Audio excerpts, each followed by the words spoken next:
My ex's new wife tried to steal my children. Then my daughter's secret journal changed everything. I never thought I'd be here standing in this sterile corridor outside family courtroom 4, my heart hammering against my ribs like it's trying to escape. Through the small window in the door, I can see her sitting there. Rebecca, with her perfect posture and designer outfit that probably cost more than 3 months of my rent. My ex-husband Thomas sits beside her, both of them the picture of affluence and stability. The fluorescent lights above me flicker, casting shadows across the linoleum floor. I pull my secondhand blazer tighter around my shoulders, feeling the frayed thread at the cuff brush against my wrist. The blazer belonged to my sister. Like everything else in my life these days, it's borrowed. Ms. Martinez? My public defender, Gina, appears beside me, clutching a worn leather portfolio. Her eyes are kind but tired. They're ready for us. I nod, swallowing hard. My children, Emma and Tyler, stand near the water fountain, supervised by a court-appointed guardian. Emma, 11, meets my gaze and gives me a small, encouraging smile that breaks my heart. She's too young to be this strong, too young to understand what's happening, but somehow she does. Tyler, only 7, is busying himself with a toy car, making engine noises that echo down the empty hallway. Kids, I call softly. It's time. As we enter the courtroom, Rebecca's eyes find mine. Her gaze is calculating, measuring me like I'm an obstacle to be removed. And in many ways, that's exactly what I am to her, the inconvenient biological mother of the children she wants to claim as her own. The case is simple in her mind. I'm a single mother struggling to make ends meet after Thomas left me for her 3 years ago. I work 2 jobs, live in a small apartment in the less desirable part of town, and sometimes need to leave the kids with my elderly mother when shifts overlap.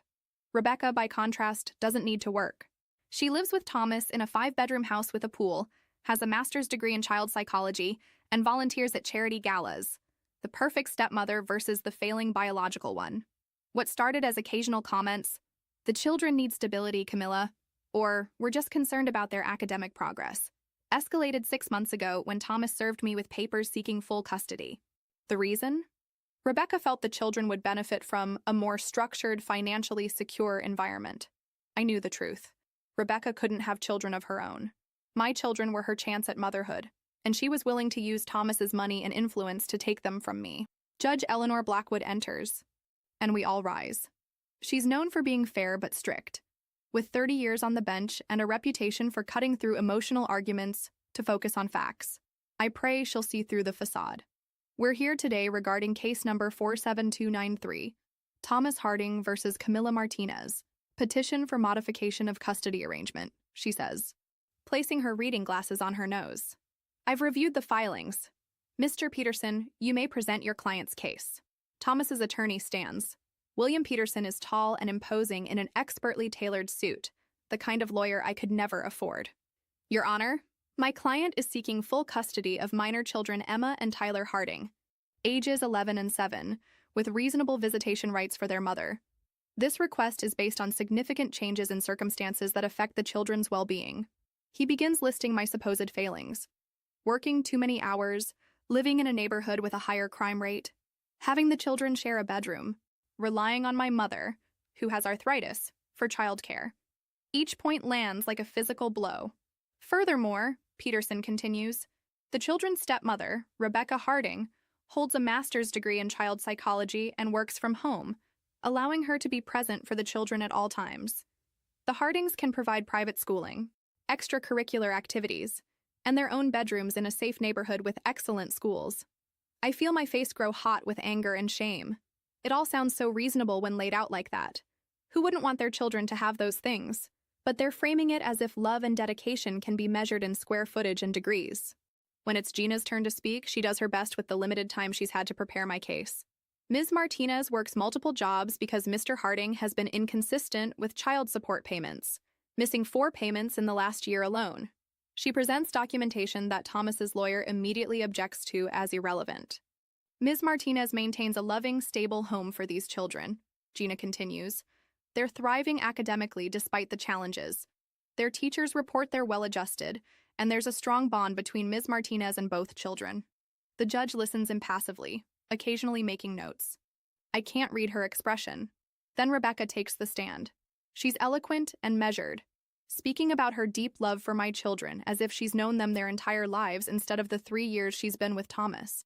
I simply want what's best for Emma and Tyler, she says, her voice cracking with perfectly timed emotion. I've come to love them as my own, and it breaks my heart to see them shuttled between homes, especially when their mother's situation is so precarious. The way she says it makes my existence sound like a tragedy, a cautionary tale. When it's my turn to testify, I try to stay calm, but my voice trembles. Your Honor, I love my children more than anything in this world. Yes, I struggle financially. Yes, our apartment is small, but they've never gone hungry, never been neglected, and never doubted they were loved. I describe our nightly reading rituals, the science projects I help with despite my exhaustion, the weekend park trips and library visits that don't cost anything but mean everything. Emma and Tyler don't need luxury, I say. They need consistency, love, and to know their mother didn't give up on them. Rebecca may have more to offer materially, but she can't replace me in their lives. The judge asks me about my work schedule, my childcare arrangements, my plans for the future. I answer honestly, knowing that in this context, honesty might not be enough. And what would you say to the claim that the children's academic and social development would benefit from the resources Mr. Harding and his wife can provide? Judge Blackwood asks. I'd say that development isn't measured only in test scores and soccer teams, Your Honor. It's measured in resilience, empathy, and knowing you're valued for who you are, not what you have. My children learn those lessons every day with me. The hearing continues with testimony from teachers, my mother, and a court-appointed evaluator whose assessment seems frustratingly neutral. Throughout it all, I feel Rebecca's eyes on me, calculating and confident. Finally, the judge calls Emma to her chambers for a private conversation. I watch my daughter walk away, back straight, brown hair falling down her back, and I pray she'll find the words I haven't been able to. 30 minutes later, Judge Blackwood calls a recess until tomorrow. I'll hear from Tyler in the morning, and then make my ruling, she announces, leaving us all in suspense. That night in our apartment, I try to maintain normalcy. We eat spaghetti at our small kitchen table, and I help with homework as if tomorrow won't potentially change everything. After Tyler goes to bed, Emma lingers in the living room. Mom, she says, sitting cross-legged on our worn couch, can I show you something? She pulls out her tablet, a gift from Thomas and Rebecca, and opens a document. I've been keeping a journal. The therapist at school suggested it. She hands it to me hesitantly. I showed this to the judge today. The document is titled 2 Houses, 1 Heart. As I begin to read, tears fill my eyes. People think having 2 houses would be cool, like having double the stuff. But it's not like that. It's like having your heart split in 2 places, and neither one feels completely right anymore. Dad and Rebecca's house is pretty. I have my own room with a canopy bed and a desk for homework. There's always fancy food and new clothes. But there are so many rules. Rebecca times how long I practice piano and checks my homework twice. She makes me redo it if my handwriting isn't perfect. When I cry because I miss Mom, she says I'm being manipulative. Mom's apartment is small, and I share a room with Tyler. Sometimes dinner is just sandwiches or eggs. But Mom asks about my day and really listens.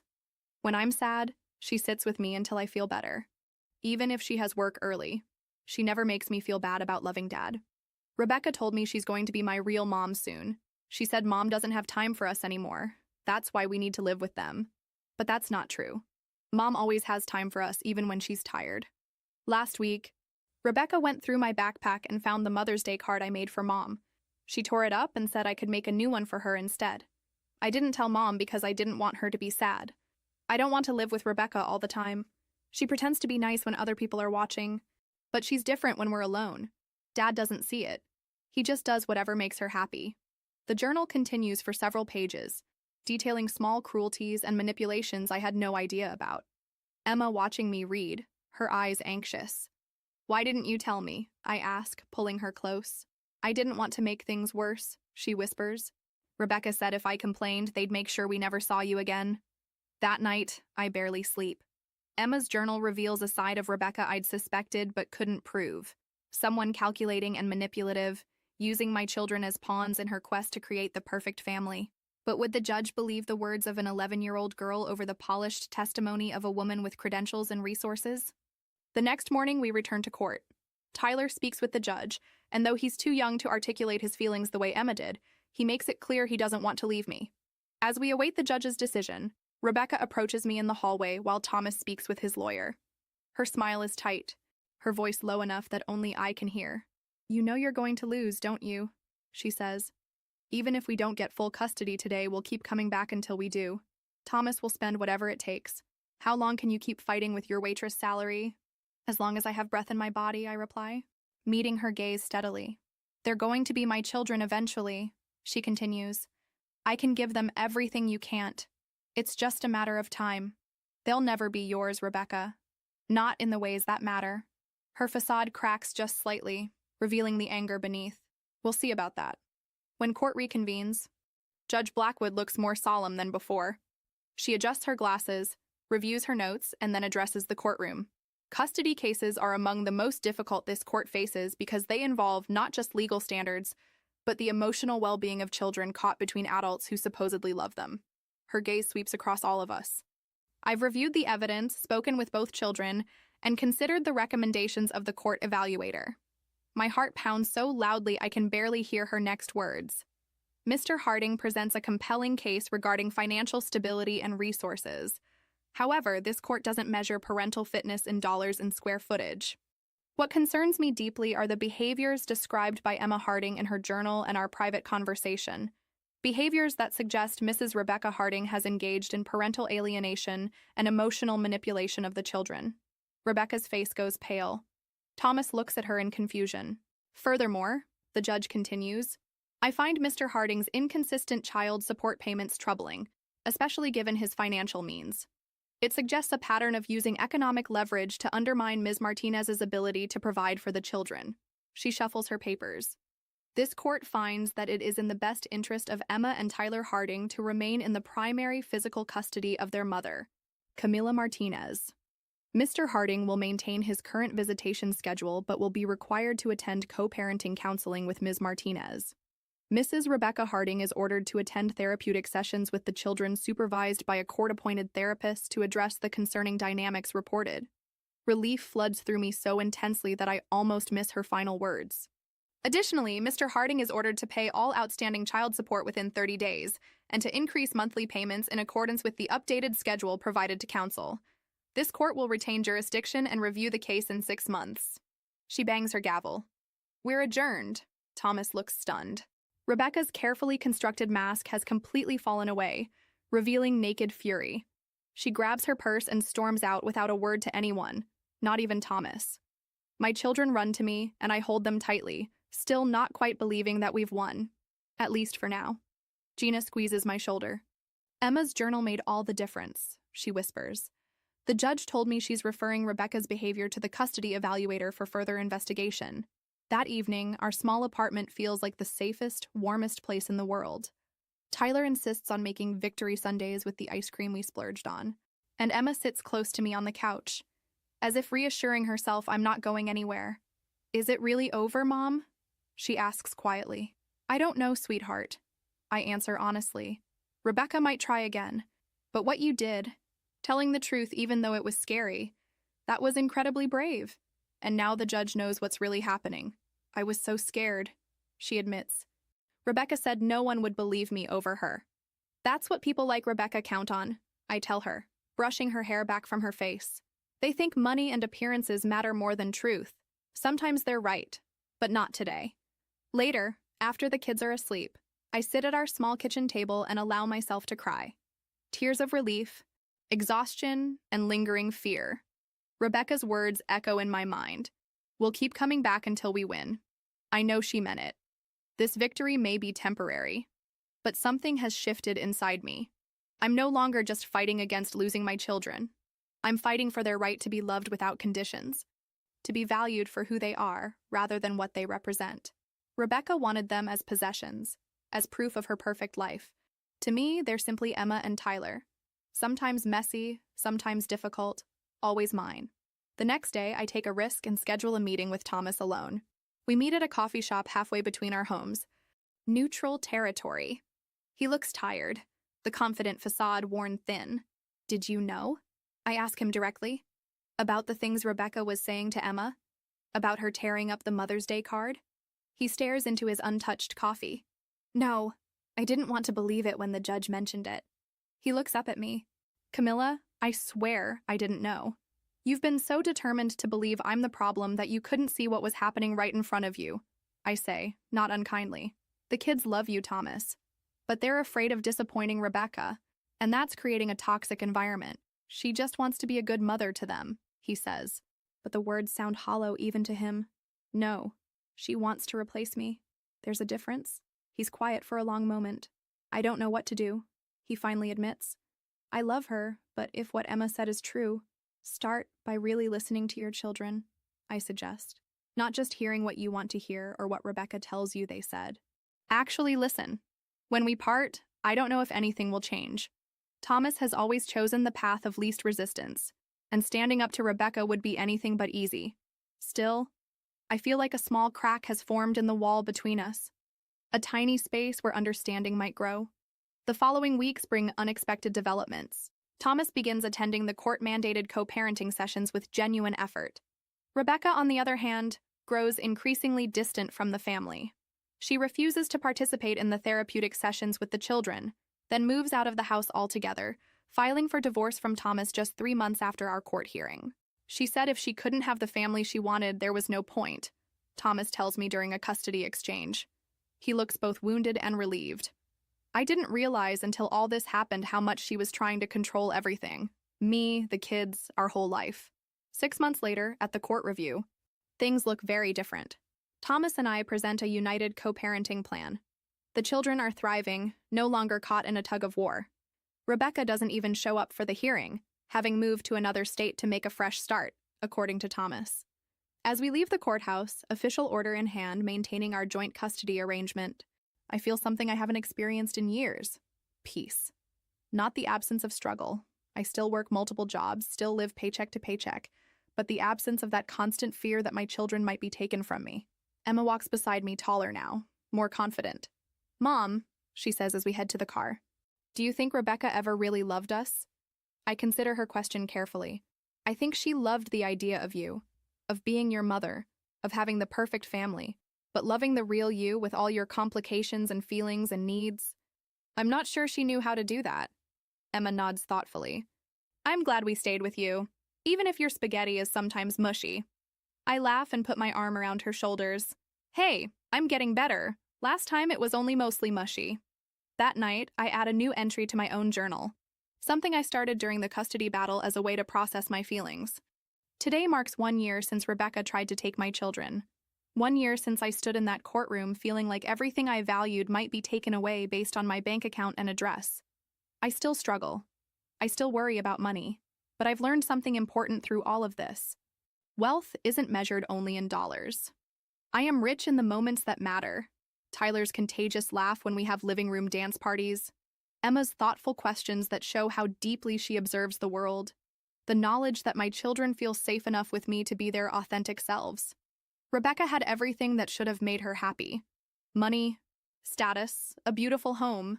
But she was chasing something she thought my children could give her, some void they could fill.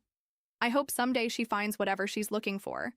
Not for her sake, but because people carrying that kind of emptiness often hurt others in their attempt to fill it. Tonight, our dinner table is covered with art supplies for Emma's school project. The apartment is noisy and cluttered and absolutely perfect. This is wealth, being surrounded by people who see your true self and love you anyway. No court can measure that, and no amount of money can buy it. I close my journal and join my children in the living room, where they're arguing good-naturedly about what movie to watch. Tyler waves me over, saving a spot for me on the couch. Mom, tell Emma we watched her pick last time. Did not, Emma protests, laughing. I settle between them, feeling the warmth of their bodies against mine, the absolute miracle of their presence. How about we compromise? I suggest. As they negotiate, I think about the shadow Rebecca tried to cast over our lives. For a while, it was dark and threatening, making me doubt my own worth as a mother. But shadows only have power in the absence of light. And here, in this small apartment filled with laughter and love and, yes, occasional arguments over movie choices, there is so much light that no shadow, no matter how persistent, could ever truly take hold. Rebecca thought she could replace me by offering material things I couldn't provide. What she never understood was that motherhood isn't a role you can simply step into with the right credentials and resources. It's built day by day, mistake by mistake, love by imperfect love. It's earned in the moments no one sees, midnight fevers and homework frustrations and silent tears wiped away. My children know this, even if they don't have the words for it yet. They know the difference between someone who wants to possess them and someone who would give everything to protect them. They know that love isn't perfect, but it should always be safe. As we finally settle on a movie, a compromise that leaves everyone equally satisfied and dissatisfied, I silently thank Rebecca for teaching us all what really matters. In trying to take my family, she ultimately made us stronger, more united, more certain of what we mean to each other. Some battles leave you weaker, but this one, painful as it was, left us unshakably aware of our worth. Not the worth measured in courtrooms and bank accounts, but the kind that exists in the space between people who choose each other day after day, no matter what. And that, more than any victory in court, is what I'm most grateful for.